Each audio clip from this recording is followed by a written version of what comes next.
Good morning, সুপ্রভাত। Astro tarot with দেবিকাতে আমি আপনাদের প্রত্যেককে স্বাগত জানাচ্ছি। আমি দেবিকা ঘোষ, আপনাদের ট্যারো কার্ড রিডার, আপনাদের বন্ধু এবং ভালোবাসার মানুষ। শুভ সকাল প্রত্যেককে, সকালের সুন্দর মিষ্টি শুভেচ্ছা আমার প্রত্যেকটা ভাই বোন, ভালোবাসার মানুষ এবং দাদা দিদিদের জন্য। চলো দেখে নেই 28শে নভেম্বরের কারেন্ট এনার্জিতে তুমি যাকে নিয়ে জানতে চাইছো তার মন মস্তিষ্ক অ্যাট প্রেজেন্ট রাইট নাও কি চলছে, সে এই সম্পর্কটাকে নিয়ে কি ভাবছে, সবটুকু দেখে নেবো। তার আগে প্রত্যেককে বলবো প্লিজ কাইন্ডলি এনার্জি কানেক্ট করবে, লাইক করবে, কমেন্ট সেকশনে তোমাদের মূল্যবান মতামত জানাতে ভুলবে না। এবং যারা নতুন বন্ধু আছো, আজকে ফার্স্ট টাইম আমার চ্যানেলে এসেছো, তারা নিচে দেওয়া রেড কালারের বেল আইকনটিকে প্রেস করে দেবে, যাতে আমি যখনই ভিডিও আপলোড করি না কেন নোটিফিকেশনটি যেন সরাসরি তোমার মোবাইল ফোনে চলে যায়। চলো দেখে নিই এই মুহূর্তে তুমি যাকে নিয়ে ভাবছো সে তোমাকে নিয়ে কি ভাবছে, আর তুমি তাকে নিয়ে কি ভাবছো। দুজনের কারেন্ট এনার্জি চেক করব একটা ডেকের মধ্যে দিয়ে। চলো দেখে নিই। প্রথমে দেখবো তোমার পার্সনের current energy. Please divine angel, divine universe, এই মুহূর্তে আমার যে বন্ধুরা রিডিং দেখছে তার পার্সনের current thoughts at present right now, সেই ব্যক্তির মন মস্তিষ্কে এই মুহূর্তে কি চলছে। Please divine angel, divine universe, help করুন ও গাইড করুন। Angel archangel Michael, please help me and guide me. Angel archangel Michael, please help করুন ও গাইড করুন আমার প্রত্যেকটা বন্ধু, ভাই বোন, দাদা দিদি, যারা এই মুহূর্তে দাঁড়িয়ে আমার এই রিডিং দেখছে তার কাছের মানুষের বর্তমান অনুভূতি, current feelings at present right now, সেই ব্যক্তির মন মস্তিষ্কে কি চলছে। Please divine angel, divine universe, help করুন ও গাইড করুন। Angel archangel Michael, please help me and guide me. Angel archangel Michael, please help করুন ও গাইড করুন। Angel archangel Michael, please help me and guide. কি চলছে, क्या चल रहा है कांस्टेंट। ओके, सेपरेशंस, ভাইব্রেশনস, আচ্ছা, warning, milestone, long distance relationship যেটা এন্ড হয়ে গেছে বর্তমান সিচুয়েশনে, বা তোমরা সেপারেশনে আছো। সেপারেশনে থাকলে কি হবে, সেপারেশনে থাকলেও তোমাদের একে অপরের কথা খুব মনে পড়ে, একে অপরকে মিস করো। হয়তো সেই কষ্টটা তোমাদের মধ্যে ভীষণ রকম হয় যে চাইলেও ভুলতে পারি না, চাইলেও মানতে পারি না, এমন হয়েছে না তোমাদের সিচুয়েশন, না পাচ্ছ গিলতে, না পাচ্ছ ফেলতে, এমন হয়েছে গলার মধ্যিখানে মনে হচ্ছে তোমার পার্টনার আটকে আছে। দরজাটা বন্ধ করে দিও তো। মনে হচ্ছে গলার মধ্যিখানে আটকে আছে। কষ্ট তো মারাত্মক লেভেলের পেয়েছো, যাকে সব থেকে বেশি ভালোবেসেছো, যাকে বিশ্বাস করেছো, তার সাথে সম্পর্কটা ভেঙে যাওয়াটা মন থেকে মানতে পারোনি, এখনো মানতে পারো না। কিন্তু জানো তো, একটা কথা বলে রাখি, মানুষ খুব স্বার্থপর। আজকের দিনে তো দাঁড়িয়ে মানুষ খুব স্বার্থপর। নিজের স্বার্থের জন্য মানুষ ছাড়তেও পারে, আবার নিজের স্বার্থের জন্য মানুষ ত্যাগও করতে পারে, আবার অ্যাকসেপ্টও করতে পারে।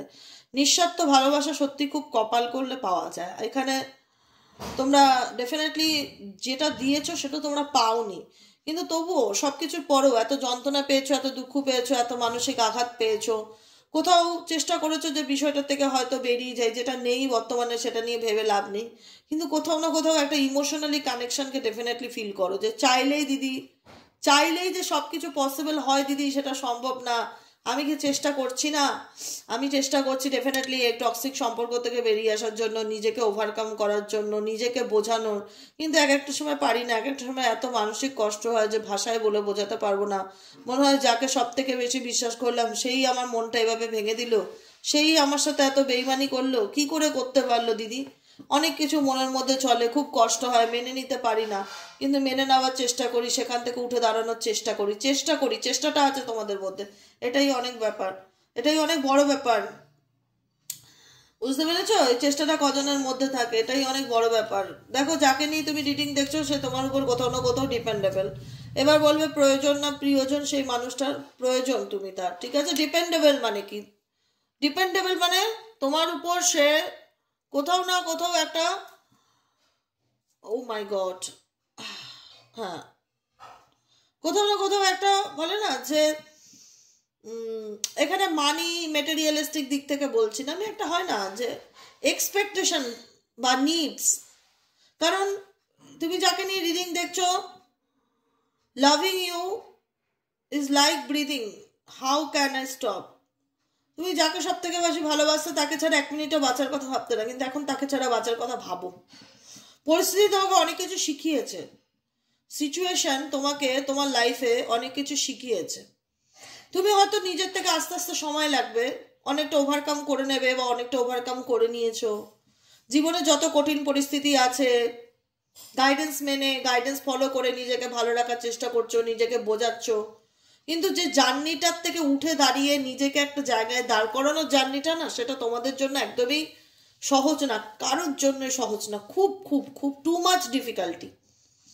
একটা সম্পর্ক যেটা আত্মার সম্পর্ক, যেখানে এত ভালোবাসার সম্পর্ক, যাকে নিয়ে আমি এতটা সিরিয়াস, সেই মানুষ যখন সম্পর্ক এন্ড করে চলে যায়, বা সেই মানুষ যখন অবিশ্বাস হয়, বা সম্পর্কের মধ্যে অবিশ্বাস নামক বিশ্বাস উঠে যায় বা বিশ্বাস চলে যায়, সম্পর্কের মধ্যে যখন সন্দেহ চলে আসে বা দূরত্ব চলে আসে বা প্রবলেম চলে আসে, তখন সেটার থেকে বেরিয়ে আসাটা খুব ডিফিকাল্ট। একটা মানুষকে ভালোবেসে ফেললে চাইলেই কিন্তু তাকে ভুলে যাওয়া যায় না, কিন্তু আমরা ভুলে যাওয়ার আমরা চেষ্টা করি সেই খারাপ পরিস্থিতি থেকে উঠে বেরিয়ে আসার। ইভেনচুয়ালি তোমরাও তাই করছো। যাকে ছাড়া তোমাদের মনে হতো যে যাকে ছাড়া আমি আমার নিঃশ্বাসটাও নেবার কথা ভাবতে পারি না, আজকে তাকে ছাড়া আমি কি করে ভালো আছি বা ভালো থাকতে পারি, ভালো থাকার চেষ্টা করছো। কারণ তোমাদের পক্ষে সহজ ছিল না এই সেপারেশন বা তোমাদের রিলেশনশিপে থার্ড পার্টি ইনভলভ, এগুলোকে অ্যাকসেপ্ট করে নিয়ে জীবনে এগিয়ে যাওয়াটা, এগুলো তোমাদের কাছে একদম জলের মতন না যে আমি বললাম আর হয়ে গেল। এগুলো তোমাদের কাছে সত্যি টু মাচ ডিফিকাল্টি ছিল, এবং তোমাদের মনের জোর, ঈশ্বরের অসীম কৃপা যে তোমরা অনেক কষ্ট করে হলেও সেই কষ্টর থেকে উঠে দাঁড়িয়েছো। জানো সহজ নয়, difficulty to cope up with your attitude নাও সেপারেশনস, যে বিচ্ছেদ, এই সেপারেশন, এই সিচুয়েশন থেকে যে কি করে তুমি তোমার জীবনে ফিরেছো, কাম ব্যাক করেছো, সেটা উপরওয়ালা ছাড়া কিন্তু দ্বিতীয় কেউ জানে না। সেটা সত্যিই খুব কঠিন, কারণ যে মানুষটাকে ছাড়া বাঁচার কথা ভাবা যেত না, যে মানুষটা তোমাদের কাছে একটা নিঃশ্বাসের মতন ছিল, যে তাকে ছাড়া আমি বাঁচবো কি করে, হাউ ক্যান স্টপ, কি করে লাইফটা তো আমার না হলে থেমে যাবে, কিভাবে আমি বাঁচবো, কি করে আমার চলবে, সেই মানুষটা থেকে তুমি যে কি করে নিজেকে ওভারকাম করে আজকে বেরিয়ে এসছো সেটাও জানো। কিন্তু তবুও বলবো, কোথাও না কোথাও একটা সোল কানেকশন তো ডেফিনেটলি আছে, যেখানে চাইলেও তুমি মানুষটাকে ভুলতে পারোনি। ইভেনচুয়ালি তুমি মানুষটাকে অনেক সুযোগ দিয়েছো, যে না, চাইলেই তো একটা মানুষকে লাইফ থেকে লেট গো করা যায় না, চাইলেই তো একটা মানুষকে ডিলিট করা যায় না। ঠিক আছে, নাও, তোমাকে আমি দ্বিতীয়বার সুযোগ দিচ্ছি বা তৃতীয়বার সুযোগ দিচ্ছি, যেহেতু আমি তোমায় ভালোবাসি, আমি তোমাকে হেল্প করতে রাজি আছি। তুমি তোমার কাছের মানুষকে হেল্প করেছো, যেহেতু জানো যে যাই থাক না কেন, কোনো না কোনোভাবে একটা এত ইমোশনালি ভাইব্রেশন ফিল করো একে অপরের প্রতি, যেখানে চাইলেই তুমি তাকে ভুলতে পারছো না বা ডিলিট করতে পারছো না, কিন্তু তাকে সুযোগ দিচ্ছ, দিনের পর দিন তাকে সুযোগ দিচ্ছ।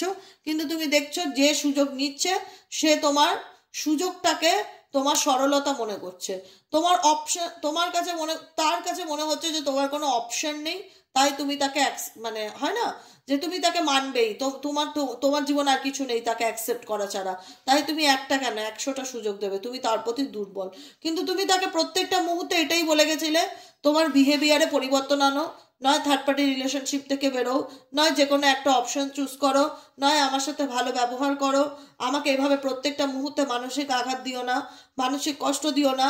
দিনের পর দিন যদি এভাবে চলতে থাকে, তুমি কিন্তু তার জন্য একদিন আমাকে হারাবে, ডেফিনেটলি। তাই তোমরা এখন তোমার পার্সনের থেকে অনেক ডিটাচ হয়ে গেছো, মাইলস্টোন দূরে চলে গেছো, মাইলস্টোন দূরে, যেখানে তোমার একটা কথা বলে মন উঠে গেলে না, একবার একটা জিনিসের উপর থেকে কষ্ট পেতে পেতে তোমাদের মন উঠেছে কষ্ট পেয়ে, এক্সট্রিম লেভেলের কষ্ট পেয়েছো, যাকে ভালোবেসেছো তার কাছ থেকে এক্সট্রিম লেভেলের কষ্ট পেয়েছো, এতটাই মানসিক আঘাত পেয়েছো, যেটা ওভারকাম করা কিন্তু তোমাদের জন্য একদম সহজ ব্যাপার ছিল না।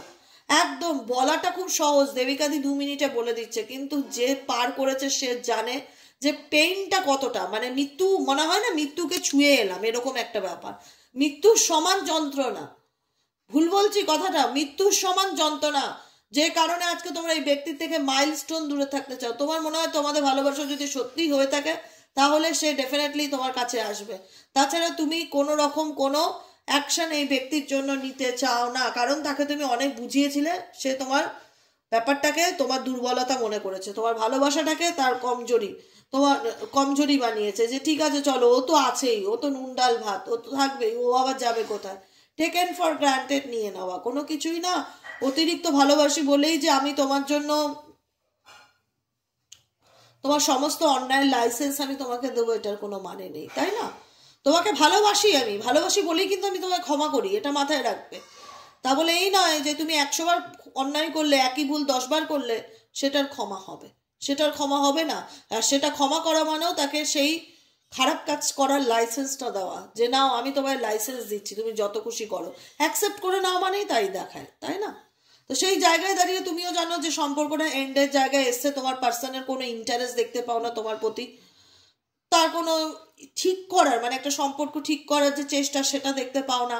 সবসময় মনে হয় যে একতরফা আমি কত করব, একতরফা আমি কত ভাববো, সে তো তার মতন ভালোই আছে, নট ইন্টারেস্টেড টু কন্টিনিউ। তার যদি ইচ্ছা থাকতো সে তো চেষ্টা করতো দিদি, একচুল হলেও চেষ্টা করতো এই সম্পর্কটা ঠিক করার, কিন্তু সে মুভ অন করে যায়, তার কাছে ওটাই সব থেকে সহজ বিষয় মনে হয়, তাই সেটাই সে করে।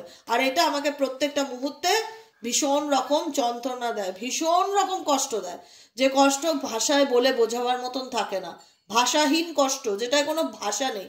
আমি বোবা হয়ে যাই ভেতর থেকে, কারণ এই বিশ্বাস, এই মানুষটাকে আমি দিদি যতবার বিশ্বাস করেছি ততবার আমার মন ভেঙেছে, ততবার আমার সাথে বেইমানি করেছে, ততবার আমাকে ঠকিয়েছে, ততবার আমাকে চিট করেছে। মানে একে যত সুযোগই দেওয়া যাক এ সবকটা মিস ইউজই করবে। এটা কি তার ভুল? তোমার পার্টনারের কি ভুল? ভুল না, এটা তোমার পার্টনারের চয়েস। আর তোমার একটা মানুষকে বারবার সুযোগ দেওয়াটা মানে কি তাকে বোঝানো যে আমি তোমার প্রতি দুর্বল, তুমি যা খুশি তাই করতেই পারো, আমি তোমাকে ছেড়ে বাঁচবো না। আরে বাবা, একা বাঁচবো, কষ্ট পাবো, মরে যাবো তাও ভালো, কিন্তু এরকম টক্সিক পার্টনারের সাথে লাইফে থাকার কথা ভাববো না। কেন আমি নিজে জেনে বুঝে নিজেকে শাস্তি দেবো? এখানে শাস্তিটা তোমরা অনেক দিয়েছো নিজেকে, অনেক কষ্ট পেয়েছো, অনেক কষ্ট করেছো, যে কষ্টটা ভাষায় বলা যায় না। You not only broke my trust, তোমার পার্টনার শুধু ট্রাস্ট তোমার ভাঙেনি, তোমার জীবনটাকেও নষ্ট করে দিয়েছে, তোমাকে এতটা মানসিক যন্ত্রণা দিয়েছে যেটা ভাষায় বলে বোঝাবার মতন না। আজকে দাঁড়িয়ে তার মনে হচ্ছে তোমাকে তার প্রয়োজন, আজকে দাঁড়িয়ে স্ট্যান্ড নাও, কারেন্ট সিচুয়েশন রাইট নাও, তুমি তার প্রয়োজন। প্রিয়জন হলে কেউ বেইমানি করতো না, প্রিয়জন হলে কেউ বেইমানি করতো না। আমি বলছি তো, তোমরা তো আছো, সত্যিকারে কেউ কাউকে ভালোবাসলে না, আরে খারাপ কথা বলতে গেল তার বিবেকে বাঁধবে, বেইমানি তো দূর কি বাত, বেইমানি তো দূর কি বাত। সত্যিকারের যদি কেউ কাউকে ভালোবাসে সে ভাববেই না, তার মেন্টালিটিতেই এসব আসবে না। কিন্তু যাদের মাথায় এইসব আসে একবার না বারবার করে, তাদের কাছে এটা ভালোবাসা নয়, তাদের কাছে এটা নেসেসিটি, তুমি তার প্রয়োজন। প্রিয়জন হতে পারো না, প্রিয়জন হলে কেউ মাঝপথে ছেড়ে চলে যায় না, কেউ 10 নৌকায় পা রেখে চলে না, সবাইকে নিয়ে চলতে চায় না। সবাইকে নিয়ে ডেফিনেটলি চলো, কেন চলবে না? মানুষ হয়ে জন্মেছে, স্বার্থপরের মতো একা একা বাঁচবে কেন? শুধু কেন পার্টনার, সবাইকে নিয়ে চলো, কিন্তু সবার জায়গাটা তো আলাদা আলাদা, বুঝতে হবে না? কাউকে তো কারোর সঙ্গে কম্পেয়ার করলে চলবে না। এখানে তোমার পার্টনার তোমাকে কম্পেয়ার করে, কম্প্যারিজনটা তো ভালো না। তাহলে তোমার জীবনে আমার বিশেষ বিশেষ জায়গাটা হলো কি করে, আমার সেই আলাদা ভূমিকাটা হলো কি করে? এই ব্যক্তি ডিপেন্ডেবল এই কারণে যে এই ব্যক্তির প্রয়োজন তুমি, লাভ নয়, এটাকে আমি লাভ বলবো না। ডিপেন্ডেবল মানেই যে ভালোবাসা সেটা নয়, ডিপেন্ডেবল ভালোবাসা নয়, ডিপেন্ডেবল হচ্ছে অ্যাডিক্টেড, যে আমি তোমাকে ছাড়া কি করে বাঁচবো, তোমাকে ছাড়া আমার সংসারটা কি করে চলবে, তোমাকে ছাড়া আমি কি করে ভালোভাবে থাকবো, তুমি যেভাবে আমার টেক কেয়ার করো ভবিষ্যতে কি কেউ এতটা গুরুত্ব দেবে, কেউ কি আমাকে নিয়ে এতটা সিরিয়াস হবে? কারণ তুমি তার জন্য কি কি করতে পারো সে খুব ভালো করে জানে, তুমি তার জন্য কি কি করতে পারো সে খুব ভালো করে জানে, তুমি তার জন্য কি করতে পারো সেটাও খুব ভালো করে জানে। তোমাকে A to Z সে ডিটেলসে মেপেছে, ডেপথে গিয়ে দেখেছে যে তুমি তার জন্য কি পারো কি না পারো, তোমার কমজোরিটা জানে, যে কারণে এই ব্যক্তি তোমাকে বারবার বোঝাতে চায় যে আমি তো তোমার প্রতি ডিপেন্ডেবল, আমি তো তোমাকে ছাড়া বাঁচবো না।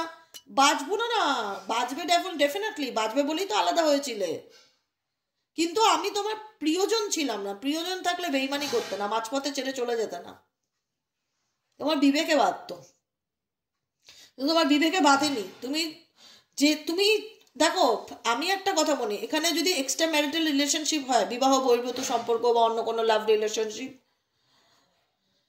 ঠিক আছে, সেটা গুরুতর অন্যায়, সেটার কোনো ক্ষমা হয় না। কিন্তু ফ্যামিলি, মা বাবা ভাই বোন দাদা বৌদি, এদের জন্য যদি রিলেশনশিপে প্রবলেম হয়ে থাকে, সেখানে তাও জানো তো একটু কম্প্রোমাইজ করা যায়। কি বলে জানো তো, নিজেকে বুঝিয়ে যে পারিবারিক সমস্যা, সে তার মায়ের বাদু ছেলে, মামা বয় মামা গার্লস, ঠিক আছে হতেই পারে, তাও অ্যাডজাস্ট করার একটা জায়গা থাকে, বোঝার একটা জায়গা থাকে। আরে বেইমানি তো করছে না, কিন্তু থার্ড পার্টিকে বুঝতে চাইছে, আমাকে বুঝতে চাইছে না, সাপোর্ট করছে না, মায়ের কথা বেশি মানে, বাবার কথা বেশি মানে, দিদির কথা বেশি মানে, আমাকে তার জন্য ছাড়তে রাজি আছে, এটাও একটা কষ্ট। কিন্তু যারা এক্সট্রা ম্যারিটাল অ্যাফেয়ার্স বা এক্সট্রা ম্যারিটাল রিলেশনশিপ, আমার একেও চাই, আমার ওকেও চাই, একে আমার প্রয়োজন, এ আমার প্রিয়জন, এরকম করলে তো স্বার্থ বোঝায় না, সেখানে ভালোবাসা তো বোঝায় না। সেখানে ফিরে আসাটাও একটা মনে হয় যে এই ব্যক্তি কি স্বার্থ নিয়ে আবার আমার জীবনে ফিরতে চাইছে। আদৌ কি রিগ্রেট, আদৌ কি সে বুঝতে পারছে সে কি ভুল করেছে? কারণ অনেকের পার্সন কাম ব্যাক করতে চাইবে তোমার লাইফে, যে I am really sorry for my words and actions. এখন দেখাবে সে সত্যি দুঃখিত, সে তোমার সাথে খারাপ ব্যবহার করেছে, তোমাকে খারাপ বলেছে, কারণ সে তো ভালো নেই তোমাকে ছাড়া। Without you I am not fine, I need you. আমি তোমাকে ছাড়া কি করে ভালো থাকতে পারি, আমার তো তোমাকে প্রয়োজন, কারণ because I am addicted to you, আমি তো তোমার প্রতি addicted, can't stop missing and loving you, আমি তো চাইলেও তোমাকে ভুলতে পারবো না, আমার তো তোমাকে প্রয়োজন। ফিরে এসো বস, আমার লাইফে কাম ব্যাক করো। রিগ্রেট করছি, আমি ভুল করেছি, আমি মানছি আমি ভুল করেছি, কিন্তু তুমি আমার লাইফে ফেরো। মিসট্রাস্ট, লয়ালিটির অভাব, সন্দেহ এই সম্পর্কে থেকেই যাবে, এটা কখনোই যাবে না। কারণ এই সম্পর্কের মধ্যে ডাউট হচ্ছে সব থেকে বড় বিষয়, যেটা সম্পর্ক দূরত্বের মেন কারণ। কারণ এই ব্যক্তি মনে করে তুমি যাকে নিয়ে দেখছো XYZ, তুমি উইকনেস, তার তোমার প্রতি একটা দুর্বলতা আছে, সে মন থেকে কখনোই চাইবে না তুমি তার জীবন থেকে পুরোপুরি ডিলিট হয়ে যাও, সে মন থেকে কখনো চাইবে না তার লাইফ থেকে তুমি পুরো কর্পূরের মতন উধাও হয়ে যাও, কখনোই চাইবে না। কারণ তার একটা ভেতরের ভয় কাজ করে, সে হয়তো বাইরে থেকে দেখায় ইগো, আত্ম অহংকার, কিন্তু তার ভেতর সে মন থেকে কখনোই চাইবে না যে তুমি পুরোপুরি তার লাইফ থেকে ডিলিট হয়ে যাও। My worst fear is losing you, I would not let you go. কারণ আমার জীবনের সব থেকে বড় ভয় তুমি আমাকে ছেড়ে দেবে না তো, বা আমি একা হয়ে যাব না তো, কারণ তুমি তার দুর্বলতা। মেমোরিজ, এই ব্যক্তি তোমার সাথে কাটানো মুহূর্তগুলোকে নিয়ে ডেফিনেটলি ভাবে, মিস করে। কিন্তু এই ব্যক্তি ভালোবাসার ক্ষেত্রে আমি তার ভালোবাসাটাকে তার প্রয়োজন মনে করি, প্রিয়জন মনে করি না, কিন্তু এটা আমার ওপিনিয়ন। এবার বাকিটুকু তোমাদের উপর, তোমরা যেটা ভালো বুঝবে সেটা করবে। গাইডেন্স কি আসছে, ইউনিভার্স গাইডেন্স কি আসছে? গাইডেন্স অন্য ডেক থেকে নেই, গাইডেন্স কি আসছে, গাইডেন্স কি আসছে এই সিচুয়েশনে? আমার ভিউয়ার্স যে বন্ধুরা রিডিং দেখছে তাদের জন্য গাইডেন্স কি আসছে? Please divine angel, divine universe help করুন ও গাইড করুন। Angel archangel Michael please help me and guide me. Angel archangel Michael please help করুন ও গাইড করুন। Angel archangel Michael please help me and guide me. Angel archangel Michael please help করুন ও guide করুন। Angel archangel Michael please help me and guide me. Guidance কি আছে তোমাদের জন্য? এঞ্জেল ইউনিভার্সের তরফ থেকে গাইডেন্স কি আছে এই রিলেশনশিপের জন্য? গাইডেন্স কি আছে? Please divine angel, divine universe help করুন ও গাইড করুন। Angel archangel Michael please help me and guide me. Angel archangel Michael please help করুন ও গাইড করুন। Angel archangel Michael please help me and guide me. Angel archangel Michael please help করুন ও guide করুন। Angel archangel Michael please help me and guide me.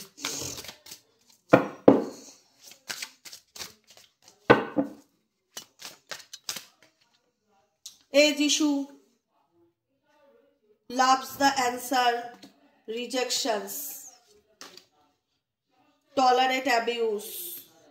আমি এটা আগের দিন কিছুক্ষণ আগেও বললাম যে এই রিলেশনশিপে তুমি ভীষণ রকম অ্যাবিউসড এনার্জিকে ফিল করেছো, দিনের পর দিন সহ্য করে গেছো, মেনে নিয়েছো অন্যায়কে। তোমার সাথে যে অন্যায়টা হয়েছে না, তুমি কখনো তার বিরুদ্ধে খুব একটা যাওনি, সে ঠিক আছে চলো, দিনের পর দিন অ্যাকসেপ্ট করে নিয়েছো যে ভালোবাসি ভালোবাসি, ঠিক আছে চলো, ওকে ওকে, ছাড় দিতে দিতে এমন জায়গায় চলে গেছো যে তুমি নিজেও বুঝতে পারছো যে তুমি কি করে বেরোবে এই অন্ধকার ঘর থেকে বা এই টক্সিক সিচুয়েশন থেকে। Any kind of abuse is not okay, you deserve someone who treats you well. তুমি কিন্তু এই অ্যাবিউজিং বিহেভিয়ারটা সহ্য করছো যেটা দিনের পর দিন, এটা কিন্তু ঠিক না। এটা ইউনিভার্স তোমাকে বলতে চাইছে এটা কিন্তু ঠিক না। এনি কাইন্ড অফ অ্যাবিউজ, যে কোনো রকম মেন্টালি অ্যাবিউজ, ফিজিক্যাল অ্যাবিউজ যেটা মেনে নিচ্ছ, সেটা মেনে নেওয়াটা, টলারেট করাটা কিন্তু তোমার জন্য ঠিক না। You deserve someone who treats you well. তুমি এমন একজন মানুষকে ডিজার্ভ করো যে তোমার সাথে ভালো ব্যবহার করে, কিন্তু তুমি এমন একজন মানুষের মানুষের সাথে রয়েছো যে তোমার প্রতি দিনের পর দিন মেন্টালি অ্যাবিউজ বা ফিজিক্যালি অ্যাবিউজ করে, আর তুমি সেটা সহ্য করো। নিড রেস্কিউ ইন্ডিকেট করছে you are waiting for love. তুমি চাইছো তোমার জীবনে এমন কোন একজন মানুষ আসুক যে তোমাকে এই অন্ধকার থেকে বার করুক। পরিষ্কার কথা। টু সুন, খুব শিগগিরই আসতে পারে, তার সম্ভাবনা আছে। টু সুন, কিন্তু এখানে নিড রেস্কিউ এনার্জি এটার সঙ্গে খুব রেজোনেট করছে টলারেট অ্যাবিউজের সাথে। যে তুমি যে সিচুয়েশন থেকে আছো, তুমি ভগবানের কাছে প্রত্যেকটা মুহূর্তে প্রার্থনা করছো যে তোমার জীবনে এমন একজন মানুষ আসুক যে তোমাকে এই সিচুয়েশন থেকে বার করুক। মানে তুমি একটা সুস্থ সুন্দর জীবন চাইছো, টক্সিক লাইফ নয়। You are waiting for love to save you, but you must stop waiting and start looking. ঠিক আছে, এখানে অনেকেই আছো যারা একটা সুস্থ সুন্দর সম্পর্ক চাইছো তোমাদের লাইফে, যে তোমাকে বুঝবে, যার দিক থেকে তুমি সাপোর্ট পাবে। তোমরা জানো যে তোমরা ভীষণ রকম মাইন্ড গেমে জড়িত এবং ভীষণ রকম পাস্ট সিচুয়েশনে স্টাক হয়ে গেছো, যেখান থেকে ইউনিভার্স গাইড করছে যে ওয়াকিং অ্যাওয়ে, দূরে চলে যাও, ফিল আনলাভড। কারণ তোমার যেখানে মনে হবে যে আমি এমন জায়গায় আছি যেখানে আমাকে কেউ ভালোবাসে না, বা যেখানে আমার কোনো কদর নেই, you deserve someone who can support you emotionally and love you fully. এমন মানুষ, তুমি এমন সম্পর্কে রয়েছে যেখানে তুমি ফিল করো যে সেখানে মানে অসম্মান বা মানে যেটাকে বললাম অ্যাবিউজিং বিহেভিয়ার ভীষণ রকম পাও, তুমি আনলাভ ফিল করো, যেখানে তোমার মনে হয় যে তোমাকে কেউ ভালোবাসে না, বা তোমাকে কেউ ইমোশনালি সাপোর্ট করে না, বা সাপোর্ট করার জায়গাতে নেই। স্টেইং স্টাক, কিন্তু তুমি একই জায়গায় দাঁড়িয়ে আছো। সেখান থেকে মুভ অন করো বাবু। লুজিং ইয়োর সেলফ, নিজেকে এভাবে হারিয়ে ফেলো না। তোমার জীবনে সবকিছু শেষ হয়ে যায়নি। একটা পার্টনার যদি লাইফে না থাকে মানে লাইফটা ওখানে শেষ নয়, লাইফটা ওখান থেকে আবার শুরু হবে, নতুন বিগিনিং হবে। তার জন্য নিজেকে হারিয়ে ফেলো না। রিকোয়েস্ট তোমাদের প্রত্যেকের কাছে, being needy, make friends and spend time by yourself. নিজের সাথে বন্ধু তৈরি করো, নিজের সাথে সময় কাটাও। Take the pressure of your relationship. এই রিলেশনশিপের যে টক্সিক সিচুয়েশন, সেখান থেকে তুমি নিজেকে ওভারকাম করার চেষ্টা করো, নিড রিস্ক, এবং তুমি চাও ওভারকাম করতে, এই সিচুয়েশন থেকে বেরোতে। তোমাদের মধ্যে অনেক এজ ইস্যু হতে পারে, বয়সের কোনো ব্যবধান থাকতে পারে, কারণ ভালোবাসার রিলেটেড যে প্রবলেমগুলো চলছে এটা তোমার লাইফের সলিউশন নয়। Love would not solve your problem. তোমার পার্টনার তোমার ভালোবাসার জীবনে কোনো প্রবলেমের আলটিমেট সলিউশন দিতে পারবে না। You need to work on being independent. নিজেকে তৈরি করার চেষ্টা করো, নিজের স্টেবিলিটি তৈরি করার চেষ্টা করো, নিজের পায়ে দাঁড়ানোর চেষ্টা করো। You need to work on being independent. নিজেকে স্বাধীন করতে গেলে যা যা করণীয় সব করো, কারণ ভালোবাসাই জীবনের সব সমস্যার সমাধান না। রিজেকশনস ইন্ডিকেট করছে build your confidence by dating a lot, find out what people like about you. কখনো কোনো সম্পর্কের মধ্যে না এক একটা সময় না মানুষ কি করে, নিজের উপর নিজের আত্মবিশ্বাস হারিয়ে ফেলে, সবসময় নিজেকে রিজেক্টেড ফিল করায়, যে আমাকে কেউ ভালোবাসে না, আমাকে কেউ বোঝে না, মানে এই ব্যাপারগুলো হয়। বিল্ড ইউর কনফিডেন্স, নিজের কনফিডেন্স গ্রো আপ করার চেষ্টা করো। ফাইন্ড আউট করো what people like about you, কে তোমায় পছন্দ করে। সবসময় নিজেকে ধিক্কার করা বন্ধ করো, নিজেকে ছোট করা বন্ধ করো, নিজেকে রিজেক্টেড পার্সন ভাবা বন্ধ করো। তোমার অনেক দাম, মাথায় রাখবে। ওকে, কেমন লাগলো রিডিংটা অবশ্যই জানাতে কমেন্ট সেকশনে ভুলবে না। লাইক করবে, সাবস্ক্রাইব করবে, চ্যানেলের সাথে থাকবে, পাশে থাকবে। দেখা হচ্ছে বিকেলে রিডিং সাইকিক রিডার দেবিকা ঘোষে। এবং যারা পার্সোনালি প্রেডিকশন বুক করাতে চাইছো, পার্সোনাল রিডিং নিতে চাইছো নিজেদের জন্য, তারা হোয়াটসঅ্যাপ করবে 7980185673-তে। বাংলাদেশের কোনো বুকিং না হয় না, ইন্ডিয়ার থেকে বাংলাদেশের কোনো পেমেন্টের অপশন নেই, বাংলাদেশ ব্যতীত যে কোনো দেশের বুকিং না হয়। তাই জন্য যারা বুকিং নিতে চাইছো তারা হোয়াটসঅ্যাপ করবে, ফোন কল করবে না, ফোন অ্যালাউ নেই, শুধু হোয়াটসঅ্যাপ নম্বর আরেকবার রিপিট করি, 7980185673। আজকের মতন এতটুকুই। দেখা হচ্ছে আবার বিকেলে রিডিংয়ে। টাটা। রিডিংটা দিতে একটু দেরি হতে পারে, আবার একটু ডাক্তারের কাছে যাওয়ার আছে আজকে। আমি নিজেও বুঝতে পারছি না কখন দেবো। আমার জন্য ওয়েট করবে না, এটুকুনি আমি সকালেই জানিয়ে রাখলাম, ঠিক আছে? যারা বিকেলে রিডিংয়ের জন্য অপেক্ষায় থাকো, ওয়েট করবে না, আমি আমার সুবিধা মতন বুঝে দেবো। আবার এমনও হতে পারে দিতেও পারলাম না, বুঝতে পারছি না কি হবে বিকেলটা। ঠিক আছে, যাই হোক, চলো টাটা।